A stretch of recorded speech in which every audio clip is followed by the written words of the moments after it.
My dear students, हमने mathematical method का जो चैप्टर नंबर 7 स्टार्ट किया हुआ था उसकी हमने एग्जांपल्स डिस्कस की थी। अब हम एक्सरसाइज की तरफ चलते हैं। एक्सरसाइज है हमारे पास 7.1 जिसका क्वेश्चन नंबर 1 है। आपने पिछले लेक्चर जरूर ले लेने हैं जिसमें बताया गया कि किसी भी स्पेस को इनर प्रोडक्ट स्पेस कैसे प्रूव करना होता है। इस क्वेश्चन नंबर 1 में उन्होंने आपको यही कहा हुआ है कि अगर ये u हो, ये v हो जो कि r स्क्वायर से बिलोंग करते हैं यानी टू टपल्स की फॉर्म में हो। उन्होंने ना आपको प्रोडक्ट भी दिया हुआ है ये कि इस तरह का प्रोडक्ट आपने इस्तेमाल करना है और इस प्रोडक्ट को हमने प्रूव करना है कि वो इनर प्रोडक्ट होना चाहिए। अब जिसने ये लेक्चर्स पिछले वाले लिए हुए उनको पता है कि हम कैसे किसी भी जो इस तरह हमें गिवन हो इनर प्रोडक्ट कैसे उसको प्रूव करते थे।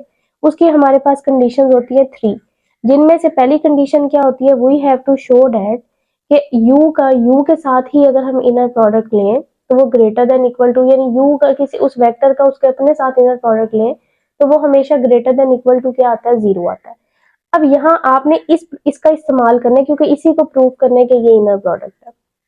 अब हम कैसे इसका इस्तेमाल करेंगे, देखिए यहाँ u का v के साथ है तो आपने अब किसका लेना है, u का u के साथ। तो जहां जहां v के एलिमेंट्स हैं ना वहां वहां आप किसके एलिमेंट पुट कर दें, u, यानी v1 की जगह u1, v2 की जगह u2, v1 की जगह u1, v2 की जगह u2।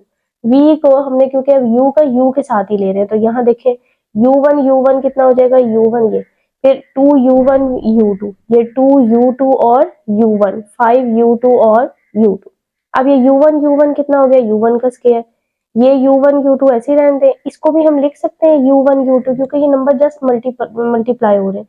तो u2 u1 को आपने क्या लिख दिया, u1 और u2, और ये करेंगे तो ये बन जाएगा u2 का स्क्वायर। अब ना हमने इसको प्रूव करने ग्रेटर देन इक्वल टू 0, लेकिन इसमें अगर ये हम इनको आपस में कर लें तो ये -4u1 u2, तो इसमें तो ये टर्म माइनस, चलो ये तो स्क्वायर वाली है, ये तो गारंटी है कि पॉजिटिव है, ये भी स्क्वायर वाली है, इसकी भी हमें गारंटी, इसकी हमें कोई नहीं पता क्योंकि ये माइनस साइन के साथ है ना, ऊपर स्क्वायर लगा हुआ।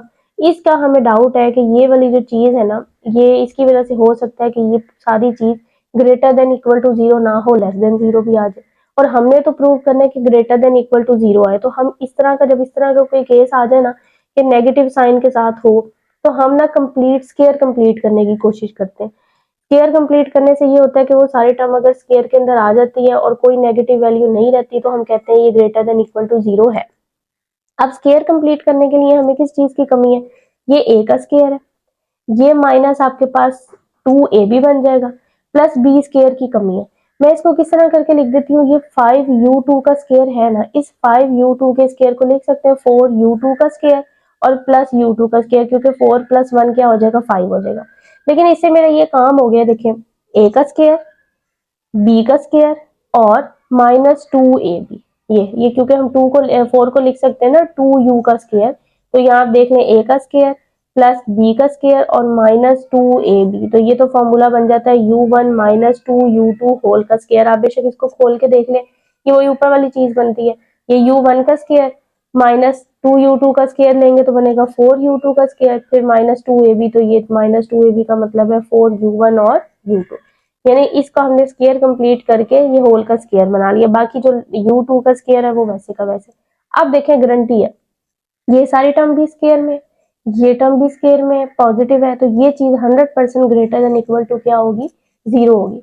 तो हमने इसके पहले पार्ट में तो यही प्रूव करना था कि u के साथ यानी वेक्टर का उसके अपने साथ जो इनर प्रोडक्ट है वो किसके हो क्या होना चाहिए, ग्रेटर देन इक्वल टू 0 होना चाहिए। फिर इसी का सेकंड ये है कि हमने शो करना होता है कि अगर हम इसको 0 के बराबर रखें तो u खुद 0 के बराबर होना चाहिए। तो ये हमने प्रूव करना है कि अगर u के साथ जो इनर प्रोडक्ट हमने निकाला है अगर हम उसको 0 के बराबर रखें तो इफ एंड ओनली इफ के साथ u खुद किसके बराबर आना चाहिए, 0 के।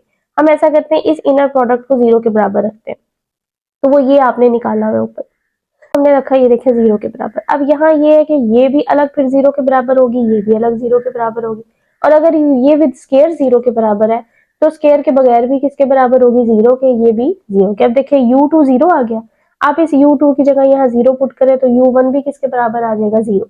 तो देखिए u1 भी 0, u2 भी, तो ये u बराबर था ना u1, u2, तो u खुद भी किसके बराबर हो गया, 0 के बराबर हो गया। और हमने इसकी जो सेकंड पार्ट है उसमें यही प्रूव करना था, ये u1 भी 0, तो पूरा इफ एंड ओनली इफ के साथ u ही क्या आ गया है, 0 के बराबर। अब हमने so first condition is satisfied. अब हमने इसकी करवानी है सेकंड कंडीशन, और सेकंड कंडीशन इनर प्रोडक्ट की क्या होती थी कि यू वी का इनर प्रोडक्ट वी यू के इनर प्रोडक्ट के बराबर होता है। हम यू वी का इनर प्रोडक्ट लेके चलेंगे, और वो जो क्वेश्चन में दिया हुआ था वो हमने यहाँ लिख दिया। अब ये क्योंकि जस्ट मल्टीप्लाई हो रहे हैं, u1 v1 u2, और ये रियल आर स्केयर से बिलोंग करते हैं, ये जस्ट एक नंबर्स आपस में मल्टीप्लाई हो रहे हैं, तो आप बेशक v1 u1 लिख दें, v2 u2 लिख दें, v1 u2 लिख दें और v2 u2 लिख दें, कोई फर्क नहीं पड़ता। लेकिन इससे ये हुआ है कि अब ये जो चेंज करके, इंटरचेंज करके जो आपके पास प्रोडक्ट आया ना, वो फिर किसका बनेगा, v और u का। तो सेकंड कंडीशन भी सेटिस्फाई होगी है कि u v को हम v u की फॉर्म में लिख सकते हैं। So second condition is satisfied. अब आ जाती है थर्ड कंडीशन की, जो लास्ट कंडीशन है, we have to show that, हमने ये शो करना है कि हमने तीन लेने होते हैं आर स्केयर में से, u v और w, दो लेने होते हैं फील्ड में से, u भी फिर इसी किस्म का होगा क्योंकि आर स्केयर से ले रहे हैं, तो u1 u2 v v1 v2 और w को कह देते हैं w1 w2। हमने जो थर्ड कंडीशन प्रूव करनी होती है ना, वो ये वाली करनी होती है कि आप एक स्केलर को मल्टीप्लाई करें, एक जो आर स्केयर से आपने एलिमेंट वेक्टर लिया हुआ u, फिर b को v से, और इस सारी चीज का इनर प्रोडक्ट किसके साथ लें, w के साथ। तो आंसर किसके बराबर आना चाहिए कि a बाहर आए और u का इनर प्रोडक्ट आए w के साथ, फिर b बाहर आए और इस v का भी इनर प्रोडक्ट किसके साथ आए, w के साथ। ये आपने कंडीशन प्रूव करनी होती है। तो हम वन बाय वन सबसे पहले तो बनाते हैं a u plus b v, ये बनाएंगे, फिर अगला w के साथ उसका इनर प्रोडक्ट लेंगे।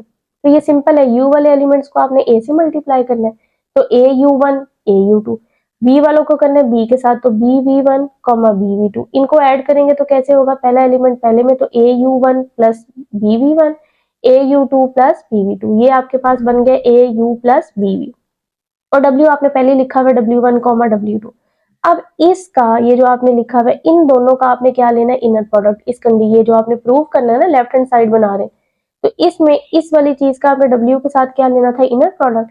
तो ये a u plus b v का इनर प्रोडक्ट हम किसके साथ लेंगे, w के साथ। लेकिन किसको यूज करके, जो आपको क्वेश्चन में उन्होंने दिया हुआ है, उन्होंने आपको किस तरह का दिया हुआ है, ये ऊपर भी लिखा हुआ है, ये क्वेश्चन में आपको क्या प्रोडक्ट दिया हुआ है, ये u1 v1 -2 u2, ये मैंने इधर यहाँ लिखा हुआ है, वहां से देख के मैं आपको नीचे उसकी तरह लिखवा देती हूँ। ये देखिए, ये वही वाला है जो क्वेश्चन में दिया हुआ है। अब हम इसके मुताबिक ना अपना काम करते हैं। देखिए यहाँ है, ये है u और v का, जो क्वेश्चन वालों ने दिया हुआ ना, वो u v का दिया हुआ। इसका ये मतलब है कि जो यहाँ के एलिमेंट है उनका इसके, अब यहाँ जरूरी नहीं है कि सिर्फ u v हो, आप यहाँ कुछ भी रख सकते हो, लेकिन तरतीब यही होनी चाहिए जो उन्होंने डिफाइन है कि u1 v1 यानी पहले का, ये इसका भी पहला एलिमेंट, इसका पहला एलिमेंट आपस में क्या हो रहा है, मल्टीप्लाई। यहाँ भी फिर हम ये देखें, यही करेंगे कि जब a u plus b v का w के साथ ले रहे हैं, इसका मतलब है ये आपका पहला एलिमेंट है, जो पहला है ये दूसरा है, ये u की जगह है और ये किसकी जगह है, v की जगह। तो इनर प्रोडक्ट कैसे है कि पहले तो दोनों का पहला पहला एलिमेंट आपस में क्या करवाए, मल्टीप्लाई। तो देखिए इसका पहला एलिमेंट कौन है, ये au1 प्लस bv1, और इसका पहला कौन है, w1। तो ये देखिए au1 प्लस bv1 को किससे मल्टीप्लाई कराया हुआ, w1। फिर उन्होंने कहा -2, तो देखिए मैंने भी -2 लगा दिया। फिर उन्होंने कहा u का तो पहले ही लेना है, लेकिन v का क्या लेना है, दूसरा। तो हम इसका पहले ही लेते हैं, यानी au1 प्लस bv1, और ये w का हम कौन सा ले लेते हैं, दूसरा, यानी w2। फिर माइनस, ये -2। अब u का दूसरा लेना है और v का पहला लेना है, तो यानी ये u था ना आपका, इसको हम u अगर कंसीडर करें तो ये u का पहला ही दूसरा लेना है, और w का हमने क्या लेना है, पहला लेना है। ये देखें, दूसरा और मल्टीप्लाई बाय w1।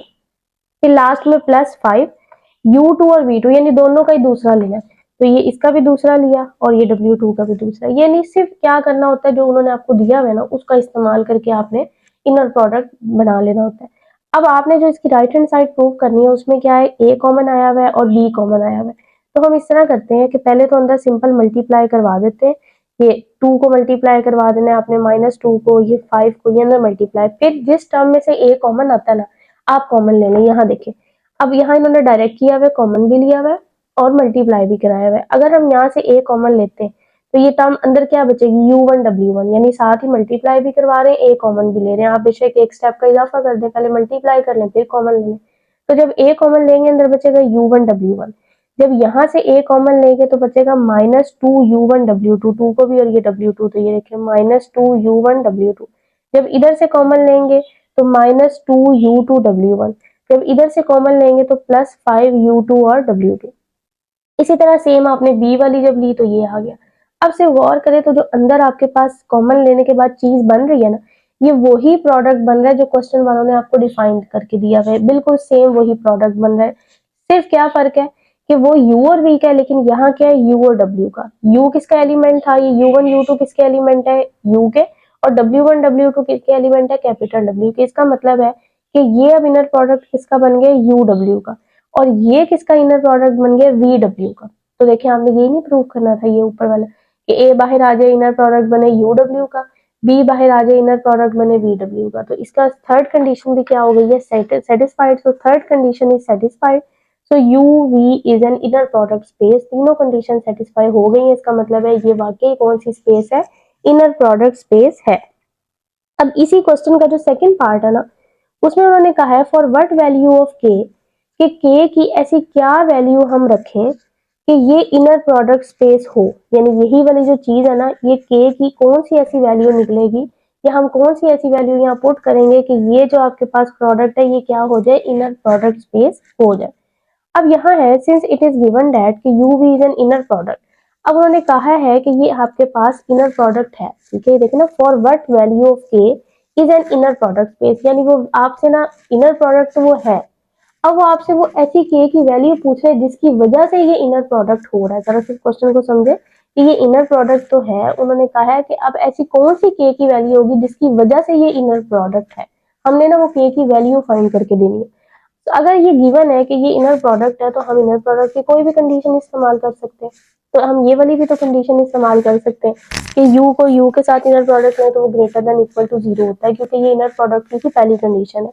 आप ऐसा करें, u का u के साथ ये जो क्वेश्चन में डिफाइन है ना, उसी के मुताबिक हम ले लेते हैं, बस जहां जहां v1 v2 है वहां भी आप u1 u2 पुट कर दें। ये देखिए, फिर उसके बाद ये u1 का स्केयर, ये u1 u2, ये इस u2 u1 को लिखने u1 u2, ये u2 का स्केयर बन जाएगा, और ये सारी चीज कहाँ रहेगी, ग्रेटर देन इक्वल टू 0। फिर ये u1 का स्केयर -3, और -3 क्या हो जाएगा, -6 u1 u2 प्लस के u2 का स्केयर, ये भी सारी चीज ग्रेटर देन इक्वल टू 0। अब बारी आ जाती है कि ये चीज कब ग्रेटर देन इक्वल टू 0 रहेगी। जैसे आपको पिछले में भी बताया कि ये चीज तो जब ग्रेटर देन इक्वल टू 0 रहेगी जब सारी टर्म स्केयर में हो, यानी पॉजिटिव हो, लेकिन यहाँ देखेंगे नेगेटिव है। इसका मतलब है अभी तो ये चीज सेटिस्फाई नहीं कर रही है। तो हमने वही तो काम करना था कि यहाँ ऐसी कौन सी के की वैल्यू रखी है कि जिसकी वजह से ये इनर प्रोडक्ट है। अब यहाँ हमने करना था स्केयर कंप्लीट। आपको जैसे पिछले पार्ट में बताया कि स्केयर कंप्लीट करने से ये होता है कि हमें 100% गारंटी हो जाती है कि अब ये चीज में चली गई है, पॉजिटिव में चली गई है, स्केयर में चली गई है, तो ये कभी भी लेस देन 0 नहीं हो सकती, ग्रेटर देन इक्वल टू 0 रहेगी। हम इस तरह करते हैं, इसका स्केयर कैसे कंप्लीट होगा, देखिए ये ए का स्केयर है, ये -2ab है, प्लस बी का स्केयर हमें चाहिए, यानी यहाँ हमें चाहिए बी का स्केयर। अब के की जगह हम ऐसी क्या चीज पुट करें कि हमारा यहाँ स्केयर कंप्लीट हो जाए। यहाँ आपको देखिए स्केयर कंप्लीट करने के लिए क्या करना पड़ता है, इसका हाफ करना पड़ता है। 6 का हाफ क्या होगा, 3 होगा। इसका मतलब है अगर यहाँ हम 3 पुट कर देना, 3u2 का स्केयर, यानी 3u2 होल का स्केयर, तो वो आपके पास क्या हो जाएगा, a का स्केयर प्लस b का स्केयर -2ab। तो 3 का यानी आपको यहाँ स्केयर पुट करना पड़ेगा, तो 3 का स्केयर का मतलब क्या है, 9। तो यहाँ अब आप जरा देख लें, ये a का स्केयर प्लस बी का स्केयर -2ab, तो ये अब आपके पास होल का स्केयर बन सकता है। ये खोलें तो यही चीज बनती है, सिर्फ सिंपल स्केयर कंप्लीट किया गया है ग्रेटर, और ये चीज बाकी अब ग्रेटर देन इक्वल टू 0 है। मतलब इस कंडीशन की वजह से ये इनर प्रोडक्ट है कब, जब के किसके बराबर पुट किया गया, 9 के बराबर पुट किया गया। हमने जब के को 9 पुट किया है तो उसने इनर प्रोडक्ट की कंडीशन को क्या किया, सेटिस्फाई किया। तो उन्होंने यही पूछा था कि ऐसी कौन सी के की वैल्यू है जिसके लिए ये इनर प्रोडक्ट बनाता है। तो हमने उनको के की वैल्यू ढूंढ के दी है। स्केयर कंप्लीट करने के लिए हमें यहाँ के के लिए 9 पुट करना पड़ा है, इसका मतलब है के की वैल्यू कितनी आ गई है, 9 आ गई है। अच्छा जी, ये था क्वेश्चन नंबर 1। अब देखते हैं क्वेश्चन नंबर 2। क्वेश्चन नंबर 2 का भी फर्स्ट और सेकंड पार्ट है। पहले पार्ट में उन्होंने कहा फाइंड नॉर्म, 2 3 का हमने फाइंड करना है, आर स्केयर से बिलोंग करता है with respect to Euclidean inner product. ये मैंने आपको बताया जब लेक्चर स्टार्ट किया था, मतलब कि जब चैप्टर स्टार्ट किया था उसमें आपको बताया था कि अगर तो उन्होंने प्रोडक्ट आपको खुद दिया हुआ तो आपने वही इस्तेमाल करना है, लेकिन अगर वो जस्ट कह दे यूक्लिडियन, तो यूक्लिडियन का मतलब होता है सिंपल की, यानी पहले को पहले ऐसे मल्टीप्लाई कराएं, यानी पहले पहले एलिमेंट आपस में मल्टीप्लाई कराएं प्लस दूसरे एलिमेंट आपस में मल्टीप्लाई कराएं, प्लस तीसरे यानी जितना भी वो कह रहे हैं, अगर आर स्क्वायर कह रहे हैं तो उसमें होते ही सिर्फ 2 एलिमेंट है, पहला पहले से होगा प्लस दूसरा दूसरे से। पिछले लेक्चर आप लोगों ने जरूर ले लेने इसमें। और नॉर्म आपको फाइंड करने का भी तरीका बताया था। नॉर्म सिर्फ क्या होता है कि अगर आपने किसी भी, जैसे इसका नॉर्म लेना है ना, तो आपने इसका इसी के साथ इनर प्रोडक्ट लेना है और सिर्फ अंडर रूट ऊपर लगा देना है, स्क्वायर रूट, तो आपके पास क्या आ जाएगा, नॉर्म आ जाएगा। अब हमने क्योंकि अगर इसका नॉर्म लेना है तो इसका मतलब है इसको हम यू का नाम दे देते हैं कि यू हमारा कितना है 2 3। अब अगर आपने इसका नॉर्म लेना ना, तो इसको कैसे, नॉर्म का क्या फॉर्मूला है कि यू का यू के साथ ही इनर प्रोडक्ट ले और ऊपर क्या आ जाएगा, अंडर रूट। तो यू का यू के साथ इनर प्रोडक्ट कैसे लेंगे कि, और विद रिस्पेक्ट टू यूक्लिडियन, कि इसको पहले एलिमेंट को पहले के साथ, तो ये खुद ही है ना, यानी कि इसी को इसी के साथ मल्टीप्लाई करना है। तो 2 multiply by 2 plus 3 multiply by 3। ये मैं बार बार बता रही हूँ कि अगर यूक्लिडियन का जिक्र है, इसका मतलब है कि आपने जो यू का यू के साथ ले रहे हैं, तो यू का ही पहला एलिमेंट यू के ही पहले एलिमेंट के साथ क्या होगा, मल्टीप्लाई, प्लस फिर यू का ही दूसरा एलिमेंट यू के दूसरे एलिमेंट के साथ क्या होगा, मल्टीप्लाई होगा। ये आपने सॉल्व कर लेना है। 2 2 4 हो जाएगा, 3 3 आपके पास कितना हो जाएगा, 9 हो जाएगा। 4 प्लस 9 आपके पास 15, सॉरी 13, और ये इसका अंडर रूट, तो यू का नॉर्म कितना आ गया, अंडर रूट 13 आ गया। अब इसका सेकंड पार्ट है, अब उन्होंने देखे कहा है उसी का नॉर्म फाइंड करें, लेकिन अब ना यूक्लिडियन के नहीं कहा, उन्होंने आपको खुद डिफाइन करके दिया। जैसे आपको बताया कि अगर खुद डिफाइन करके दे फिर आपने वही इस्तेमाल करना है, लेकिन अगर वो यूक्लिडियन का जिक्र कर दे तो फिर वो सिंपल वाला के पहले को पहले से मल्टीप्लाई करें, दूसरे एलिमेंट को दूसरे से। अब यहाँ देखें, जैसे उन्होंने डिफाइन करके दिया हम उसी का इस्तेमाल करेंगे। यहाँ भी हमने वही करना है, नॉर्म निकालना है। नॉर्म का फॉर्मूला क्या होता है कि यू को यू के साथ उसका इनर प्रोडक्ट लें और ये अंडर रूट। अब यू का यू के साथ लेना है ना, तो यहाँ देखिए इसका इस्तेमाल करेंगे। जहां जहां v1 है वहां वहां बस v के एलिमेंट्स है, वहां वहां भी क्या पुट कर दे u, तो ये आ जाएगा u1 u1 u1 u2। तो u1 u1 इसका मतलब है u1 किसके बराबर था, 2 के, तो 2 मल्टीप्लाई बाय 2, फिर आना था -2 u1 v2। u1 और v2 की जगह भी आपने क्या पुट करना था, u2 ही पुट करना था। मैंने आपको कहा v की जगह, क्योंकि u का u के साथ ही ले रहे हैं ना, तो जहां जहां v है वहां वहां भी क्या पुट कर दे, u। तो u1 u2, अब u1 किसके बराबर है, 2 के, और u2 किसके बराबर है, 3 के, तो 2 मल्टीप्लाई बाय 3, फिर -2 u2 मल्टीप्लाई बाय u1। तो u2 किसके बराबर है, 3 के, u1 किसके बराबर है, 2 के, तो लिख देना 3 मल्टीप्लाई बाय 2, फिर +5, और u2 मल्टीप्लाई बाय u2, तो u2 किसके बराबर है, 3 के, इसका मतलब है 3 मल्टीप्लाई बाय 3। से वैल्यूज पुट करनी है, प्रोडक्ट जो दिया है उसके मुताबिक। इसको सॉल्व कर लेंगे, 4 -12 प्लस 45, और जब इसको कैलकुलेट करते हैं ये बनता है अंडर रूट 25, और अंडर रूट 25 का मतलब है 5। ये था इसका सेकेंड पार्ट। अब हमने देखते हैं क्वेश्चन नंबर 3। क्वेश्चन नंबर 3 आपके पास इस तरह ही है, find the norm of R4 with respect to Euclidean inner product. वही आपने ना यूक्लिडियन इनर, अब देखिए यहाँ यूक्लिडियन का है तो हम सिंपल वाला यूज करेंगे, पहला एलिमेंट पहले के साथ, दूसरा एलिमेंट दूसरे के साथ। तो यहाँ आपने इसका नॉर्म फाइंड करना है, तो इसको यू का नाम दे देते हैं और कहते हैं यू का यू के साथ इनर प्रोडक्ट लेते हैं और इसका अंडर रूट, ये होता है नॉर्म का फॉर्मूला। अब देखें आप यू का यू के साथ ही ले रहे हैं ना, तो इसी का पहला एलिमेंट इसी के पहले के साथ मल्टीप्लाई होगा, यानी 1/2 का स्क्वायर आ जाएगा। इसी का दूसरा एलिमेंट इसके दूसरे के साथ होगा, यानी -1/4 का स्क्वायर, फिर 1/3 का स्क्वायर, फिर 1/6 का स्क्वायर, और ये होल का स्क्वायर रूट। 1/2 जो है ये 1/4, स्क्वायर ले लेते ना, तो 1/4 हो जाएगा 1/16, ये 1/9 और ये 1/36। आप इनका एलसीएम ले लें तो 144 आता है, और ऊपर ये 36 प्लस 9 प्लस 16 और प्लस 4। जब हम इसको सॉल्व कर लेते हैं बन जाता है अंडर रूट 65/12। ये था हमारा क्वेश्चन नंबर 3।